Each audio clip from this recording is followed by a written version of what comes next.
Picture this. It is just past midnight in Vienna. The room is sealed. No cameras, no press. Just a long, polished table, dim overhead lights, and two delegations sitting across from each other in complete silence. On one side, American officials, folders stacked, eyes fixed, every word calculated. On the other, Iranian negotiators, equally composed, equally unyielding. Outside, the world sleeps. Inside, the balance of global power is being rewritten. Then, documents slide across the table, not slowly, not cautiously, decisively. This is not a drill. This is not speculation. This is happening right now. A major nuclear shift between Iran and the United States has just taken place, and almost nobody fully understands what it means yet. If you want to understand how years of sanctions, covert operations, and near-conflict moments have led to this exact point, what has just changed behind closed doors, and how this could impact global oil prices, regional stability, and even your daily cost of living, then you need to pay very close attention, because what you are about to hear will show you exactly why this deal is not just another diplomatic update, but a turning point that could reshape the geopolitical order for years to come. Welcome to Crises Reporting. This is where we break down the most important geopolitical developments happening around the world, clearly, precisely, and without the noise. If you want to stay ahead of global events that directly impact power, money, and security, make sure you subscribe right now because you do not want to be the last to know when moments like this unfold. And turn on notifications because we are tracking this story in real time as new details emerge. What just happened between Iran and the United States is not routine diplomacy. It is a structural shift, and the implications are already spreading far beyond the negotiation room. Let us start with exactly what happened, because the details here are more important than anyone is telling you. Let us start with exactly what happened. On April 15, 2026, at approximately 23:40 local time in Vienna, negotiators from the United States and Iran concluded a closed-door session that had been quietly building for weeks. According to Reuters and the Wall Street Journal, the meeting resulted in what officials are now calling a framework-level nuclear adjustment agreement, not a full return to the 2015 deal, but something strategically different. Here are the exact elements confirmed so far. First, Iran has agreed to cap uranium enrichment at 60% purity, halting further escalation toward weapons-grade levels, which begin at roughly 90%. This was verified through preliminary statements cited by IAEA officials and reported by CNN and Al Jazeera. Second, Iran will expand access to international inspectors, allowing additional monitoring of key facilities, including Natanz and Fordow. According to CBS News, this includes real-time surveillance enhancements and more frequent inspection cycles. Third, and this is where it gets critical, the United States has agreed to a targeted sanctions relief mechanism, unlocking an estimated $8 to $12 billion in restricted Iranian oil revenues currently held in foreign accounts. NBC News reports that these funds will be released in controlled tranches, tied directly to compliance milestones.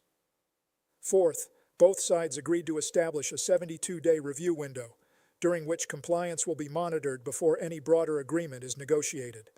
That number, 72 days, is not arbitrary. It creates a defined timeline that immediately introduces a ticking clock into the situation. Now here is what makes this different from previous agreements. This is not a full reset like the original JCPOA. There is no sweeping rollback. There is no comprehensive sanctions removal. Instead, this is a containment deal designed to freeze escalation without fully resolving the underlying conflict. And that distinction matters, because according to CENTCOM briefings cited by ABC News, U.S. officials are framing this as a risk management move, not a diplomatic breakthrough. In other words, the goal is not peace, it is control. But here is where it gets even more complex. Iran has not agreed to dismantle advanced centrifuges installed over the past 2 years. That means the technical capability to escalate still exists, intact, ready, and reversible. Everything we told you in the first part is true, but here is what makes it more complicated than it first appears. This agreement slows the clock, but it does not stop it, and in some ways it may even formalize a new status quo where both sides operate closer to the edge than ever before. So while headlines are calling this a deal, what actually happened is far more precise and far more fragile. A temporary stabilization with a built-in expiration date, and that brings us to the part that should concern everyone. Now here is why this matters more than anyone is telling you. Here is why. This is not just a diplomatic adjustment. It is an economic and strategic shockwave in slow motion. Start with energy. Iran is sitting on the world's fourth largest proven oil reserves, and before heavy sanctions, it was exporting close to 2.5 million barrels per day. Under restrictions, that number dropped, but never to zero. Now, with even partial sanctions relief unlocking up to 12 billion and potentially allowing more oil to quietly reach global markets, supply begins to shift. Let us run the numbers slowly because this is where the severity becomes impossible to ignore. A modest increase of 500,000 to 800,000 barrels per day entering global circulation can influence benchmark crude prices by $5 to $10 per barrel, according to estimates cited by Bloomberg and Reuters energy analysts. Now connect that to you. That directly affects fuel costs, transportation costs, food distribution, your grocery bill, your electricity bill in energy importing economies. This is how a negotiation room in Vienna reaches your wallet, but that is just the first domino. Here is the chain reaction.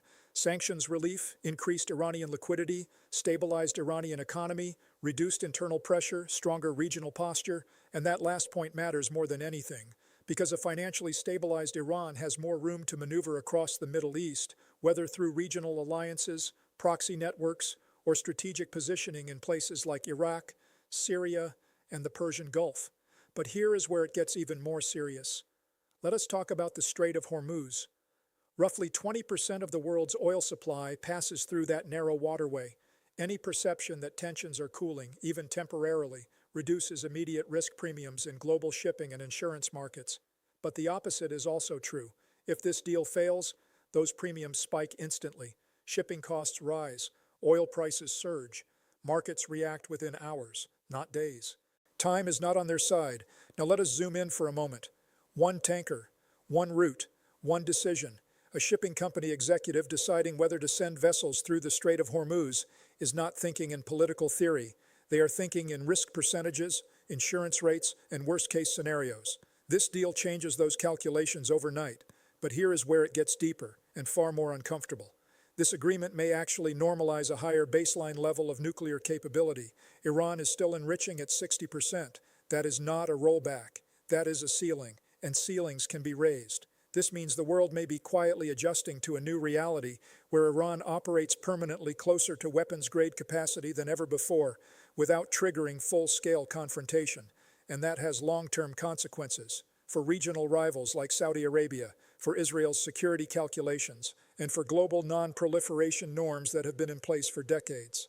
Because once one threshold is accepted, others become negotiable. But here is where it gets even more critical: the 72-day review window. That is not just a timeline, it is a pressure mechanism.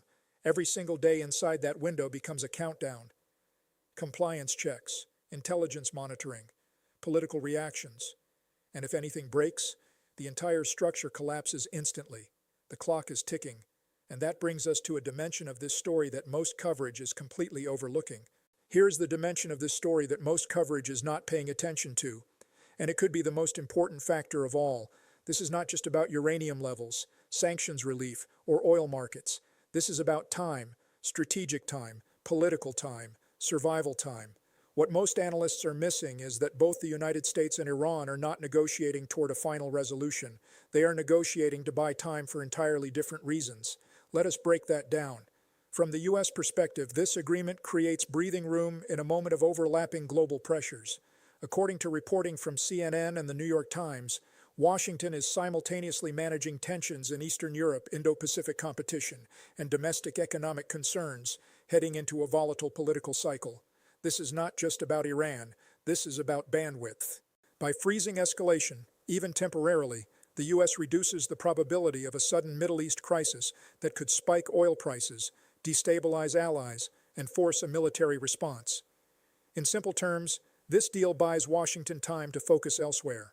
But here is the twist. From Iran's perspective, the objective is completely different. Iran is buying technical time. Every day that passes under this agreement is another day where its nuclear infrastructure remains intact. Advanced centrifuges continue to exist. Knowledge continues to accumulate. Capabilities remain just below the threshold but dangerously close. Everything we told you in the first part is true, but here is what makes it more complicated than it first appears.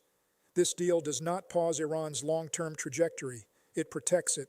Most Western coverage ignores this because the headline says cap at 60%. But the reality is this. Iran has already crossed the hardest technical barriers required for weapons-grade enrichment. Moving from 60% to 90% is not easy, but it is significantly faster than starting from lower levels. This is not just about what is happening now, this is about what becomes possible later. Now let us zoom in for a moment. One facility, one cascade of centrifuges, one decision. Inside sites like Natanz, the difference between compliance and escalation is not measured in years, it is measured in weeks. That changes the entire strategic equation, and here is where the real tension lies. This agreement creates a paradox. The more successful it is in the short term, the more it may enable long-term risk, because stability today can quietly build capacity for tomorrow. But here is another layer almost nobody is talking about: domestic pressure inside Iran. According to analysis from Al Jazeera and Reuters, Iran has faced sustained economic strain from sanctions, including inflation rates exceeding 40% and youth unemployment remaining significantly elevated. This deal injects liquidity, it reduces pressure, but it also raises expectations, and expectations are dangerous. If ordinary citizens begin to feel even a slight improvement, cheaper goods, more stable currency, and then that improvement disappears after 72 days if the deal collapses, the backlash could be severe. This is not just a geopolitical calculation, it is a political gamble inside Iran itself. Now shift back to the United States. Domestic politics matter there too.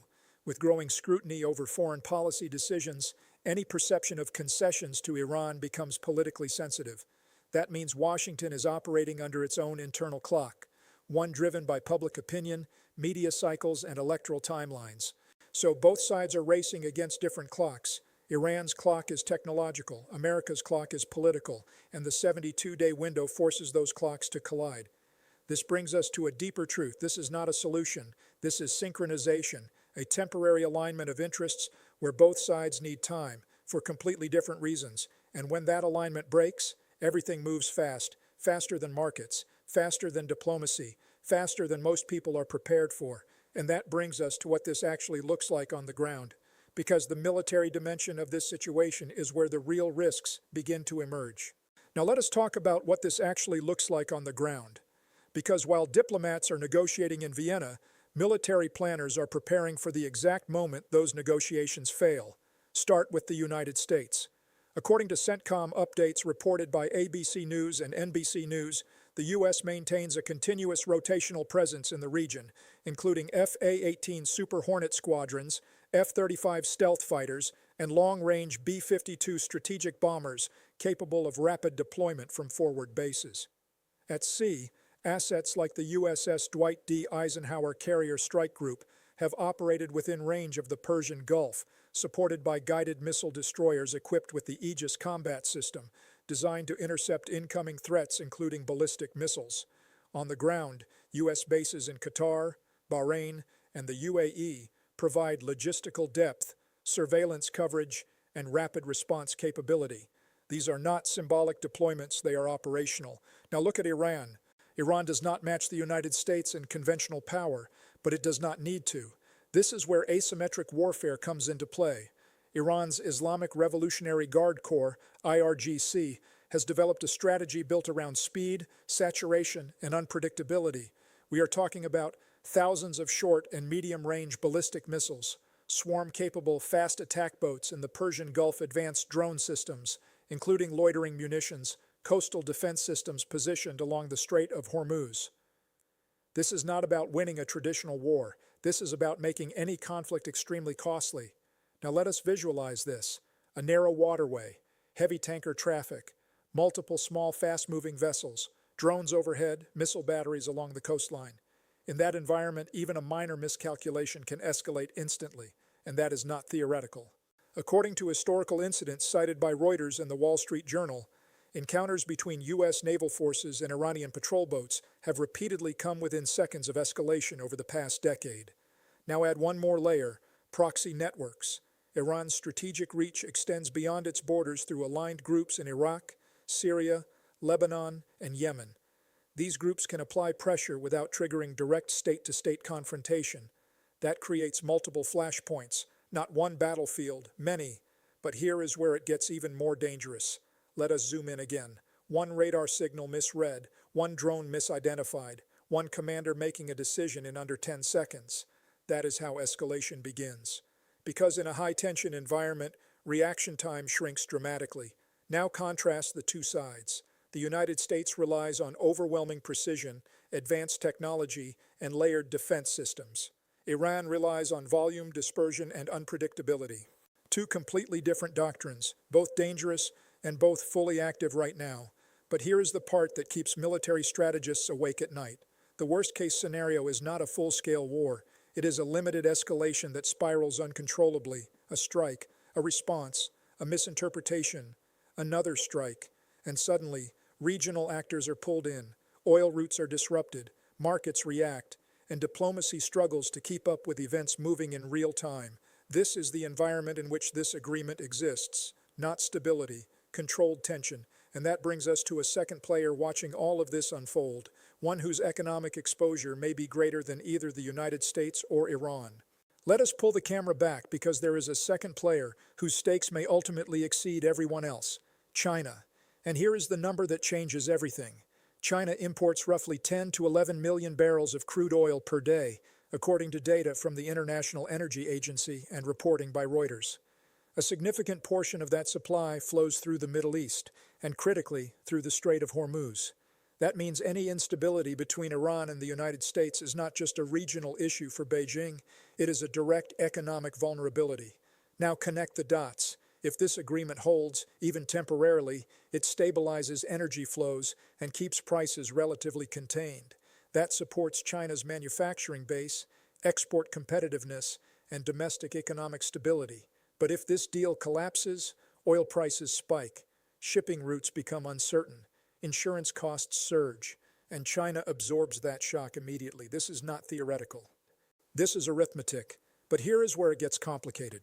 China has also maintained strong economic ties with Iran, including long-term energy agreements and infrastructure investments under its broader strategic initiatives. That means Beijing benefits from a financially stable Iran, one that can continue exporting oil and participating in regional economic networks. So China is in an impossible position. It wants stability, but it also benefits from a partner that exists outside full Western control. This creates a contradiction: support the system, or benefit from the disruption of it. Now let us run one more number. Even a $10 increase per barrel in global oil prices can translate into tens of billions of dollars in additional annual import costs for China. That affects industrial output, consumer prices, and ultimately, political stability at home. So while the United States is thinking about strategic containment, and Iran is thinking about sanctions relief and technological time, China is thinking about continuity, continuous supply, continuous growth, continuous control over economic variables. But here is where it gets even more significant. China does not control the Strait of Hormuz. It depends on it, and that dependency creates exposure. Because in any escalation scenario, China cannot directly intervene without risking broader geopolitical consequences, especially in relation to U.S. naval dominance in the region. So it watches, calculates, adjusts quietly, but cannot fully control the outcome. And that is the deeper truth. This situation is not just a bilateral negotiation. It is a pressure point in the global system, where energy, security, and great power competition intersect. And that brings us to the question everyone is asking, but nobody can answer with certainty. What happens next? This is where all the threads converge. Two paths, both real, both already in motion. Scenario A, escalation path. The agreement begins to fracture. It starts small, a compliance dispute, an inspection delay, a disagreement over verification data. According to historical patterns reported by Reuters and IAEA briefings, these are the exact pressure points where previous arrangements have broken down. Then comes the response. Sanctions snap back. Iran reacts by increasing enrichment beyond 60%. Military posturing intensifies. More patrols in the Persian Gulf, more surveillance flights, more proximity between U.S. and Iranian assets. And then one moment, one miscalculation. Oil markets spike within hours. Shipping slows. Insurance premiums surge. Regional actors, Israel, Gulf states, begin independent responses. Now the situation is no longer controlled. It is cascading. And once escalation reaches that stage, diplomacy becomes reactive, not preventive. Scenario B, negotiation path. The agreement holds, at least through the 72-day window. Inspections continue. Funds are released in controlled phases. Both sides signal cautious compliance. This creates momentum. Back-channel talks expand. A broader framework begins to take shape, potentially addressing enrichment limits, regional de-escalation, and longer-term monitoring mechanisms. Markets stabilize. Energy prices level out. Tensions do not disappear, but they become managed, contained. But here is the reality. Neither path is guaranteed. Both are fragile, and both depend on decisions being made right now, behind closed doors, far from public view. The next 72 hours will be decisive. Not just for this agreement, but for whether this moment becomes a turning point, or the beginning of something far more unstable. Will compliance hold? Will pressure build? Will external actors intervene? And most importantly, will this temporary alignment of interests survive long enough to become something permanent, or collapse under the weight of its own contradictions? That uncertainty is the story, and it leads directly to the bigger picture. Let us bring all of these threads together. A high-stakes nuclear framework has emerged between Iran and the United States, one that caps enrichment at 60%, expands inspections, and unlocks limited sanctions relief tied to strict compliance timelines. According to reporting from Reuters, CNN, and IAEA-linked statements, this is not a full agreement, but a controlled stabilization mechanism with a built-in expiration window. At the same time, global energy markets are already reacting. Even small shifts in Iranian oil exports can influence global crude prices, with direct consequences for transportation costs, inflation, and household expenses worldwide. Strategically, the deal does not eliminate risk, it restructures it. Iran retains advanced nuclear capability below weapons-grade thresholds, while the United States gains temporary de-escalation space to manage other global priorities. But the deeper reality is more complex. This is not just about Iran or the United States. China's energy dependency, regional security dynamics, and Strait of Hormuz shipping routes all intersect within this fragile arrangement. And beneath it all is a shared truth. Every actor involved is operating under different clocks: political, economic, and technological. The question is not whether tension exists. The question is whether this managed tension can hold long enough to prevent escalation, or whether it simply delays a larger confrontation. Because what looks like stability on the surface may actually be a countdown underneath. And that changes everything. That is what we do here at Crises Reporting. We break down global events like this so you can understand not just what is happening, but what it actually means beneath the headlines. If you got value from this breakdown, make sure you are subscribed right now and turn on notifications, because stories like this are developing in real time, and the situation can shift faster than most people realize. Share this video with someone who needs to understand what is happening in the world right now, because context like this is becoming more important every day. This is Crisis Reporting. Stay informed, stay ahead.